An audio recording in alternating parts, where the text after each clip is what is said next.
afternoon, everyone, and welcome to Topic Time with Harrison Young.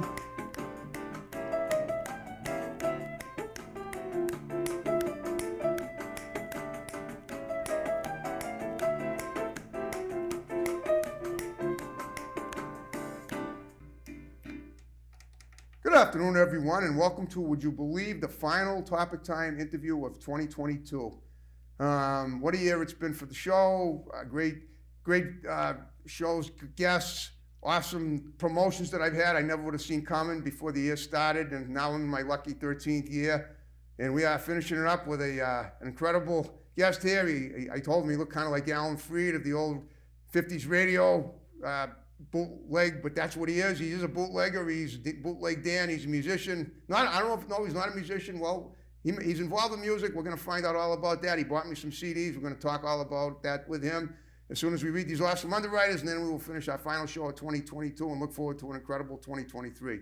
So we have Auto Country, king of the used car in Abington, number one in the dealer ratings from Massachusetts, been in 2021.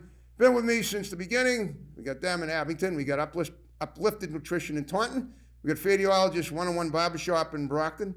We got Lynch's Towing, Auto Cycle and Truck Center in Brockton. One number for towing, one number for projects. Always looking for new things to do with scrap metal, wheels, anything my pal Lynchy in Brockton can handle over there. There's plenty of that for him.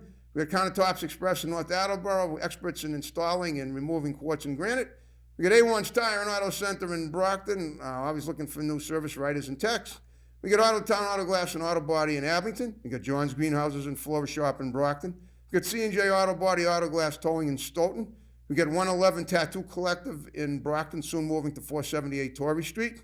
We got Advanced Auto Performance in Brockton, great on transmission and tires, great work on those. We got law offices of Kyle Lane and Stefani PC in Brockton, specializing in workman's comp and personal injury law. We got Doggy Boutique, all breed professional grooming for dogs and cats, run by my great next door neighbor, Debbie Siddell in Brockton. We got RW Carpet and Flooring in Norton, covering floors for 50 years. We got Grant's Rental in Bridgewater. We got Easton Fitness right in the Village Shops in Northeastern, and we got Joe's Diner in Taunton. And I want to thank you guys very much. And now on that note, I'll officially introduce Bootleg Dan. Mr. Bootleg Dan, that's the name that I got on your profile page. You want to elaborate further on that, and then we'll talk a little more to you about what your deal is. Go ahead. Well, thanks very much, Harrison, for having me. I really appreciate it, and so does Red on Red Records. Red on Red Records, that's your business. Who I support, and I'm basically their. I do distribution as well as booking, and I do managing on the road. Okay. Now, Red on Red Records is, where is it located? It is located in Arlington. Okay. And Justine Cole is the owner of the label. Okay. And her and I work together, and I live in Waltham. Oh, okay. So that's not too far. I mean, it's like 4 towns away, both in Metro West. Okay, so now you told me just a minute before we started that you work out of your house too. So is that also in relation to her company, to Red on Red, or is that something else? I assume it is. No, I just work out of my house. Okay, well, we're going to talk all about what it's a small organization at this point in time. Is that totally separate from Red on Red? Is it? No, I'm like I said, I work for Red on Red Records, and I. But you just work out of your house, I work out of my house. Justine works in her location in Arlington. Correct. Okay. Yeah. But where's the collaboration between you guys, between you two? Well, I've known her for about 5 years. Okay. And the label's been going on for about 2 years as of November. All right. And I met her through Rum Bar Records. Okay. Lou Malibu. Okay. She was on the label at the time, and she wanted to do more than he was willing to do, and he basically told her, you should start your own label, which she did. Wow. Okay. Now you represent a lot of artists. Then you both do, correct? Okay. Yeah, we have. There's about 20 bands on the label at this point in time. Okay. All Boston based or New England based? All but one. Stupidity is from Stockholm, Sweden. Okay. And I love that name. Great garage band from Stockholm, and I went on tour with them in Okay. and went on tour with them in November, and we had a hell of a time. Okay, so I assume that if you went on tour with them in November, they were in the U.S. for that. Yes, even they though were they're in from Sweden. they were in the U.S. and we were doing a small little tour of I the love that Northeast. name, Stupidity. Well, the name came from, if you're familiar with Solomon Burke, Ah, there is a song called Stupidity, and okay. that's where the name came from. But it's Solomon Burke doesn't sound like a Swede. No, he's an R&B artist from the 50s, I think. Okay, wow. All right, now how do you connect now as you're representing a record label like this? How do you connect with artists? I mean, now especially obviously in Sweden, they're in Europe, so to be able to connect with them, I assume it's you start online, but then you meet up in person if they think that.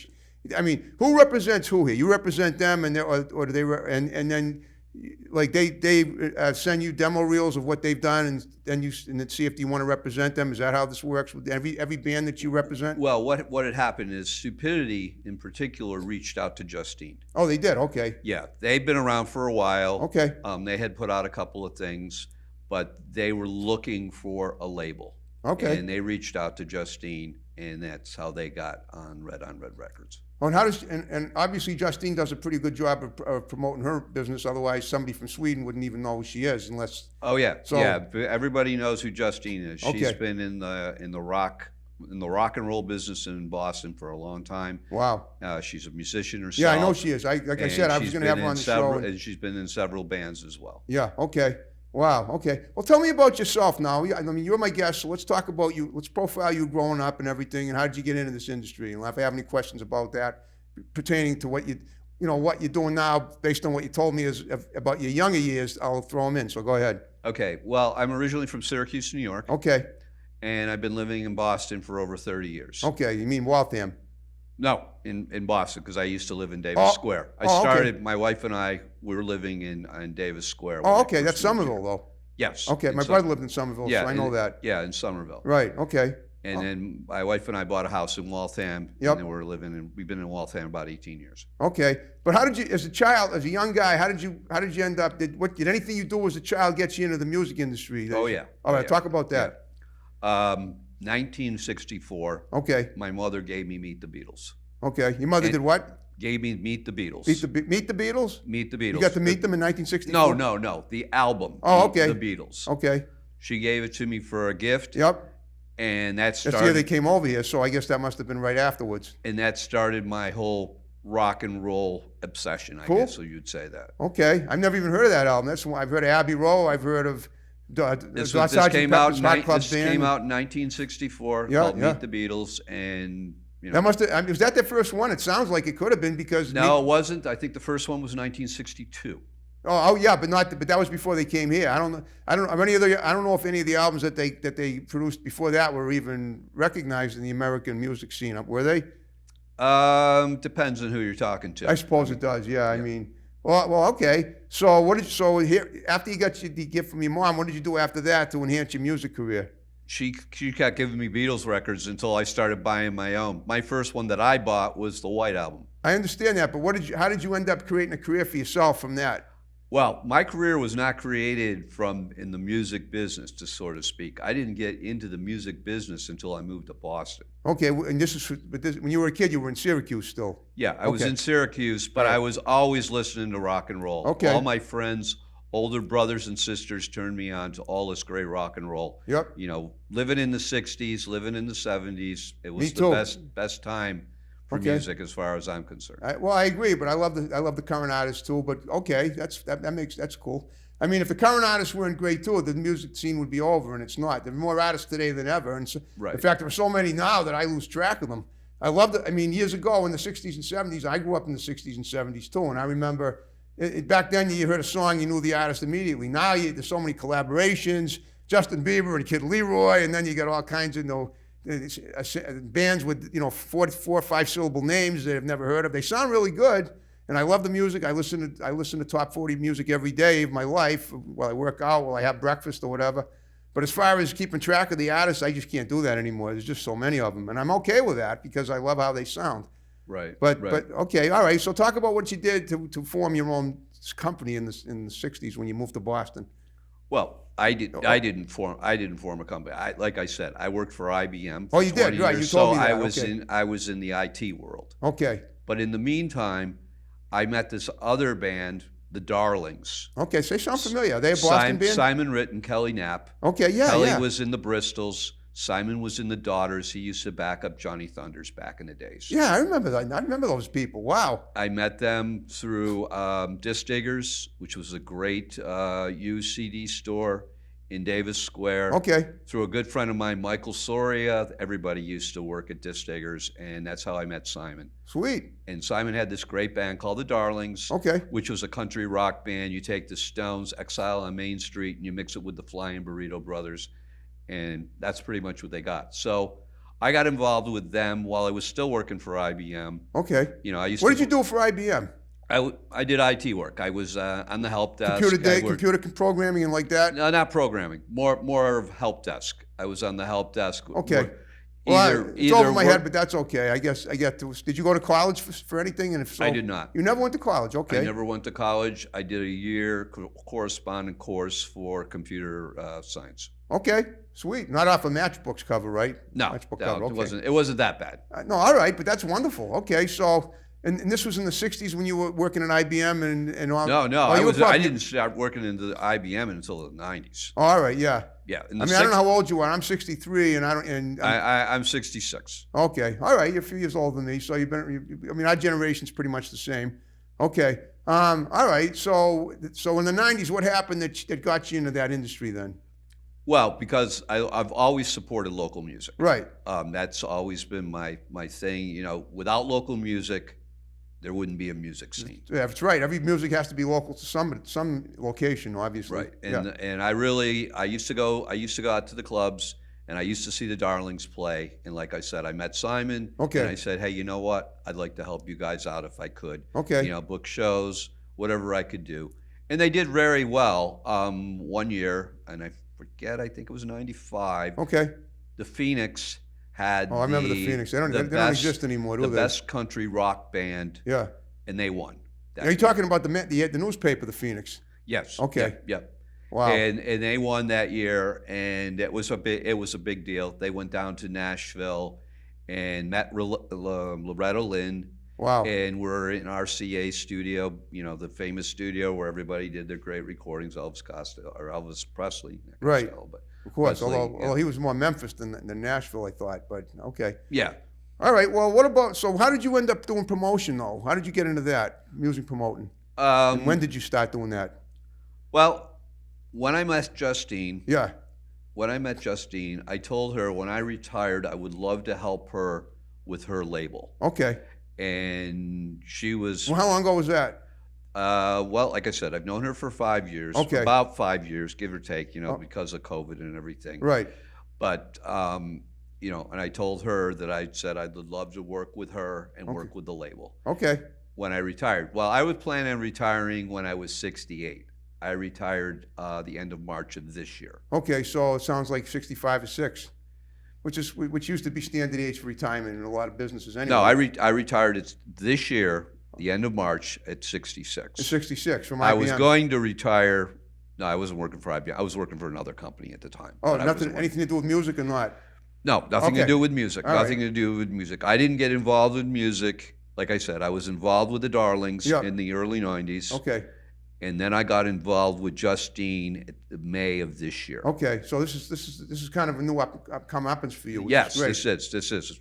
Besides working with the Darlings, this Yep. is the first time that I've gotten behind the scenes in the rock and roll business. Okay. So this is like the second coming for you, I'd say. Yeah, That's awesome. Okay, yeah, and yeah, exactly. I'm so glad I had you on the show right at this time when your new career was peaking like that.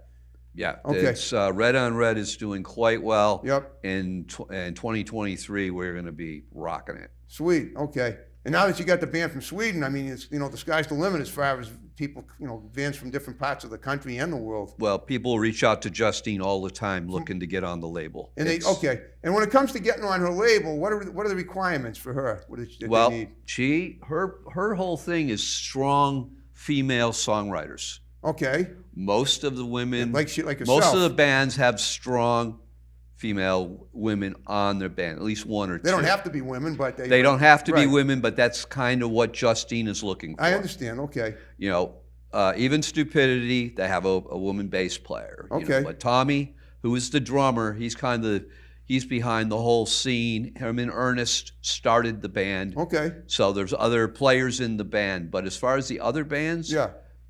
we have, strong female singers. Okay. But say somebody, all right, say there's an artist. Well, does she have any single artists as well? Artists with just not in a band, but just perform solo? No, pretty much they're all in bands. All in bands. Okay. So let's say they reached out to her. I know. Do they have to come in and do it? Do they have to send a demo reel so that she can, scrutinize it or whatever? Is that how that works? Or do they come in? She would go out. Let me just put it this way: she would go out and see how they perform live. Okay.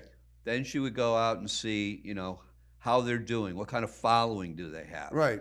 How long have they been a musician in Boston? Okay. Have they been a musician in Boston? There's a lot of different things that she looks for. Okay, that's what I was wondering. I just want to find out. Okay.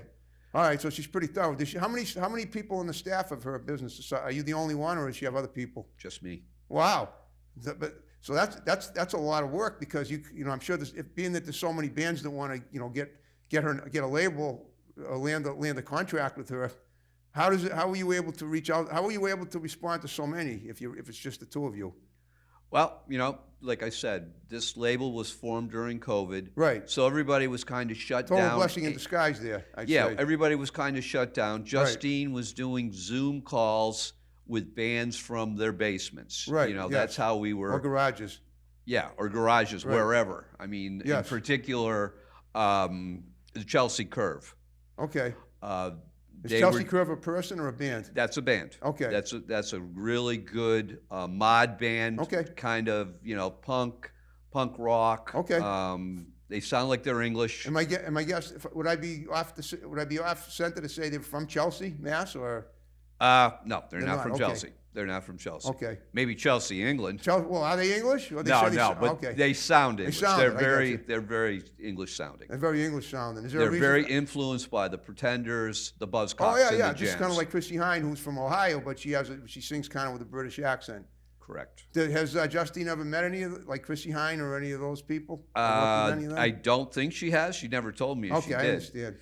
All right. Now, when it comes to producing music, when it comes to landing her, getting a contract with her label, does that also include? Does that include like marketing the music as well, selling it to the public?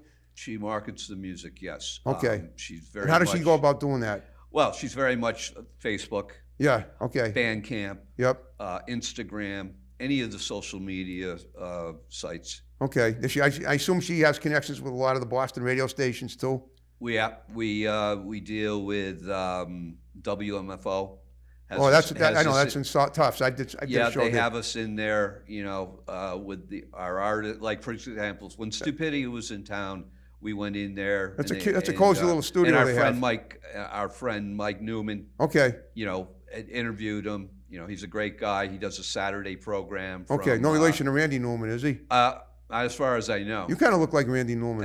Thank you. Yeah, you probably get that a lot, but okay. I look like John Lennon is what I get. You do, yeah. You definitely you do. That's what I said when you came in. You have a musical look. Just either by as an artist or a DJ or something in the industry, definitely. Especially with that shirt you're wearing, which is pretty sweet. Well, that's red. That's you do, that's yeah. a red it's a on rep. red T-shirt Yeah. right here. Okay, all right.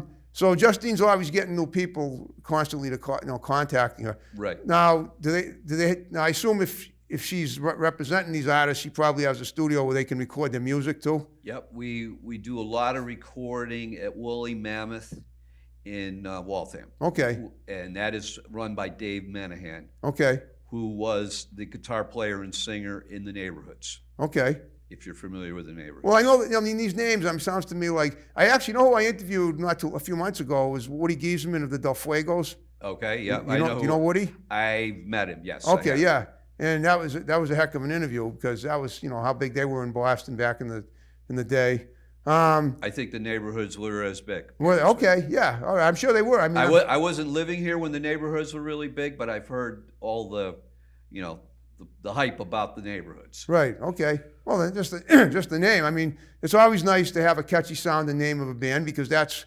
There's nothing wrong with hooking people in like that. The Stupidity is a great name because, I'm wondering how much time bands band members spend trying to come up with a name for themselves that aren't going to clash with anything, that are going to set them apart from all other bands. They got to.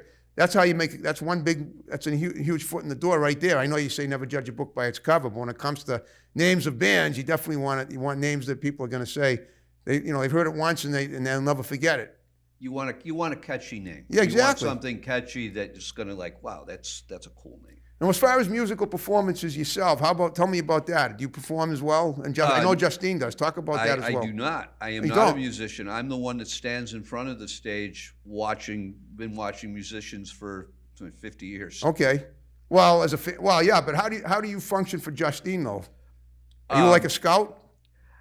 I do that as well. Okay, but what else do you do? I do that as well. I go around talking to people. I push the label. That's basically my thing. I get a hold of clubs and say, hey, we got this great label, that we'd love to bring a band into. Okay, but to bring a band, by bringing a band, those are the bands that Justine has approved of to try and promote, and that's where you come in and bring them in. Right. These bands are signed on Red Records. Yeah. And I am responsible to try to book them gigs out of town. That's my job, basically. I'm Okay. the regional booker Right. for Red Records. Okay. Where do you come up with the name Bootleg? Well, Justine came up with that name. Okay. Where did she come up with it? Her and her boyfriend, Tom Baker, Okay. who's in many bands here in town, great rock and roll guitar player, Okay. singer. He's been around for a long time, lots of history. We went to see Cheap Trick. Oh boy, are they still playing all these years later? Oh yeah. Oh, they're great. How long ago did you see band. that? How long ago was this? Just before COVID. Okay, not that long ago then. Not that long ago that we went and saw Cheap Trick. Okay. And then after the show, we went back to the Union Square Bar Yep. in Somerville, and she goes, "You need a name." And I said, "Okay." And she goes, "I'm going to call you Bootleg." Okay. Okay. Meaning you. Okay. Meaning me, Wow. because I've been giving people bootleg shows. In other words, if I meet you in a club Yeah. and I say, "What kind of music do you like?" and you say Led Zeppelin, the next time I see you, more than likely I'm going to have a Led Zeppelin show that I'll give you. I use it as my kind of like a calling card, Okay. how I introduce myself to people. Well, when you say introduce yourself to people, you mean you go into clubs and try to? I mean, do you talk to people in the audience, or do you try to or is this where you find band members? I talk to bands, I talk to audience people, I Okay. talk to everybody. Oh, I see. I'm a social guy. I know that. I can tell that. But I all right, always so have been. you try to connect. You try to connect that. You try to network people together. Right. Justine says, "All right, go out, Dan." No, and Justine doesn't even have to do that. She just knows that that's she knows what you're I'm going to be all right. about. All right, she doesn't have to say it, but she knows you're going to be out looking for new talent. Looking for talent, Yeah. meeting people, meeting club owners, saying, "Hey, when I went on the road with Stupidity, I met a lot of club owners. I said, hey, you like this band? We've got another 20 bands that we would love to bring into your club and play." Okay, that's what you tell the club owners, right? Yeah, that's what Okay. I tell the club owners. All right. Well, okay. Does it matter what kind of? Have you ever heard of a club called O'Brien's up in Revere? Ever gone there? I have not. Okay. The reason I'm asking is because I found something at this club. I was there. I used to do shows on the road, and there was actually a band there that they were looking for a vocalist. So they said, anyone in the audience want to join us to sing? I mean, I'm just wondering. Well, I guess what I'm getting at is the bar's kind of a dive too. But I didn't mind doing shows there because people, it was they're nice people, and obviously it was a show, something for me to do for Topic Time. I don't really do that anymore because I'm perfectly happy just to keep everything in studio. And if there's a musical band that's on the road, we can cover them that way too, by Zoom. But what I'm asking you is, when it comes to the types of clubs that you go to, do you stay out of certain neighborhoods, or doesn't it matter? I mean, is it possible you could get a really good sounding band in a slummy neighborhood? And I know it sounds like a loaded question, but I'm kind of curious about where you designate your venues for finding people. Well, let me put it this way. I would go to a local bar, say the Plow and Star in Cambridge. That's a very cool place. Oh, it is, but I'm talking about and, like say someplace that's in a rundown neighborhood. You know what I'm saying? I mean, do you limit yourself to places where you wouldn't go? Not really. Okay, that's no. cool. If somebody said, "Hey, there's a great band playing at a certain place," I would go out and no check matter them what. out and Okay, see what they were all about. Okay, that's cool. Yeah. And have you ever have you ever booked anyone like say at the Paradise in I have not booked anybody at the Paradise, but the Darlings did play at the They did, yeah. Paradise. Okay. They opened up for Kelly Willis, who was a great singer-songwriter from Austin, Texas. Okay. That was about the only time that I've been into the Paradise with another band that I supported. What about the Middle East in Cambridge? Cambridge is a pretty big venue. Oh, yeah. Red on Red artists have played in upstairs in the Middle East. Upstairs in the Middle East? Yeah, Okay. yeah. All right. I'm trying to think of there's other one. The Rathskeller. What about there? I'm sure you've had plenty of... Be honest with you, the Rathskeller was getting ready to close when I moved to town. What about the Burn in Somerville? They got a lot of great bands. Oh, yeah. Matter Okay. of fact, we have a gig coming up at the Burn in Somerville. I did a show there once. I can't think of his name, Tom something, but the guy that runs it. Yeah. Tom, great guy. Yeah. We've got a show coming up on the 17th of February Okay. with Cold Expectations, who's got a record coming out in April. Okay. And they're going to be opening up for good friends of mine, Crow Follow. Sweet. All right. Well, guess what, Dan? We're down to the final 5 minutes of the show. Look, I got a couple things I want to... Go ahead. Okay, all right. We'll finish it up with I that. just want to tell you right now, we got Robin Lane is playing at Passim's on... I would love to get Robin Lane on my show. On the 6th of January, she's playing there. We got a brand new band called Devil Love. Okay. They got a new album coming out and a single and a video all on the 13th of January. And there's all kinds of things going on. Is Robin Lane by herself, or is she still with the Chartbusters? She is not with the Chartbusters. She has her own band. It's a more of Americana sound. Okay, but that song from 1981 was great. You know, don't things go wrong, don't walk away. Well, she might still do that if you want to hear her do that. I'm going to ask you a favor. I mean, are you friends with Robin? Yes, I am. Okay. Well, I mean, Robin and I were on Facebook, and then I think she found me a little bit intrusive because I was trying to get her on the show. But if you had a good time with me tonight, I'm going to ask that you pass the word along. I'd love to have her on as a guest, either in person or by Zoom, if she'd be willing to do it. Okay, I will. I'd appreciate that. Hopefully, she'll see. If you're a friend of hers, she'll see the show, and she'll be able to critique it in her own right if she wants to. Okay. It would be nice to. And tell them the show's doing very well, and I'm still at it after 13 years later. And I actually haven't talked to Robin probably since like in 10 years. Okay. On Facebook, but tell her I really would love to have her on if she could do the show. It would really be awesome to grab a little some sound bites, maybe perform a little bit. And I'm still a fan no matter what. I can always ask her. Yeah, I appreciate that. All right, well, that's great. So anything else you got going on, and then we'll wrap the show up. Nope. The only other thing, like I said, we've got plenty of releases coming up in 2023. We're going to be out on the road, not just here in Boston, but New York, Portland, Providence. Portland, Oregon, or Portland, Maine, or both? Portland, Maine. Portland, Maine. Got Portland, it. Okay. Maine. Big following in Troy, New York. No, I've been there. We're going to be in Rochester. We're going to be in Syracuse. I'm going wherever we can play. That's swell. Okay, that's awesome. All right. Well, if you had a good time with me, I hope you did. I did. Aside from, thank you. I had a great time with you. In addition to Robin, if you have think of any of these people that would be great guests on my show, I have plenty of musical performances.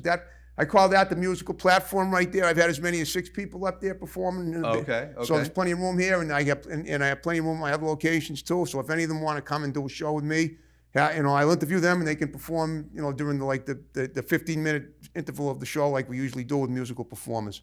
Okay. All right. Well, Dan, you did a great job with me. Thank you so much for being on my show. Thank you very much, Harrison. We appreciate it. And everyone, I want to wish you all Merry Christmas, Happy New Year, and I'll see you guys in 2023 for more great Topic Time episodes. Bye-bye.